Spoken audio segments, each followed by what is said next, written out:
Hiya, it's Stitch of the Week time again. It's Hayley at Craft Yourself Silly, and this week we are going to look at a Picot stitch. So a Picot stitch, if I quickly show you in here, is a stitch that actually stands proud of the fabric. So it's not attached, it's only attached where the threads first come in. It's not attached on the other side, so it remains kind of lifted and doesn't stay flat. So you can do little flowers from it. You can do little kind of petals, you can do feathers on wings, there's all sorts of little bits and pieces you could use this for, but it's quite a nice interesting stitch to do. So we'll start off. I've got a little bit of fabric in a hoop, and I've got a big pin in here, and the reason that you've got the pin there is the pin is what you'll anchor the stitch to, and that will mean you don't have to go through into the fabric, and you can work it with and then remove the pin and the stitch still stand proud. So we're going to come either side of it. So we come up there and we put the 4 threads that we need in. There you go, there's 2 sides, and then we're going to put another 2 in. And you can vary the height and you can vary the width of the stitch. So pop that round and pop it back down a little bit closer. There, maybe. Okay, so that's given me my 4 strands to weave in and out of. Now, if you wanted it longer, you would just move where the pin is. You need to move the pin before you start, so you'd have a bigger kind of gap there of fabric that was showing. If you wanted to make it wider, you would add extra ones either side. But to make this secure now, we need to just tie this off at the back. Normally, if you're doing it in the same colour, you wouldn't need to tie it off. It's just I'm doing this in 2 separate colours so you can see exactly what is going where, basically. So I'll just snip that off, and I shall introduce my beautiful orange thread. So I'm going to bring that, whoops, if I'm doing it in a different colour, I need to bring my thread through from the back in probably somewhere near the pin in the centre, because we don't want it to be, we definitely don't want it to be up here, because that's going to stop that Picot stitch from moving.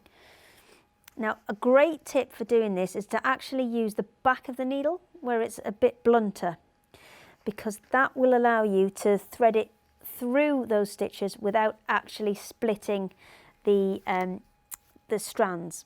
So I've gone under that first one. I'm going to take the back of the needle, I'm going to go over that and then under the next one. And what you need to do is actually start this right at the top, because this 5th one in the middle is actually going to become one that you weave round as well. So I'm going to start that straight at the top. I'm going to come, we've gone underneath this one, so we're going to go over the top of that one. We'll catch it on the way back round, so we're going to go underneath the next one. So you're again using the back of the needle, under that blue one, and then over the top.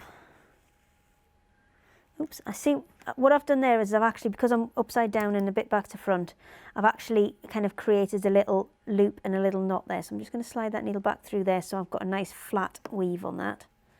There you go. And we're taking it right up to the top. You don't want to pull it in too tightly, because what it'll do is it'll cause it to kind of bunch up, and we want a nice kind of wide example there. So we're going to come over, under, over, under. So keep going over and under, and when you pull them to the top, you don't necessarily want to be too tight around there, but what you do want to do is just push the stitches up as you go. So I'm going to come back the other way, swap hands so I'm not getting them in the way. Over the first one, under, over the middle one, under, and over the last one. And while you've got your needle in that position, you can actually use it to push those all the way up and make sure you get a really nice tight weave. So I'm going to continue working on this. If you want to come back to me in a minute or so, we'll get the rest of these in, and then we'll release that Picot stitch. So it's all been stitched in now. I've woven side to side on all of it. So you can see those blue threads that I originally put in, they're going top to bottom. I've gone side to side to fill that in. Now, to get rid of my orange thread, I just need to take that through to the back of the fabric and then secure it.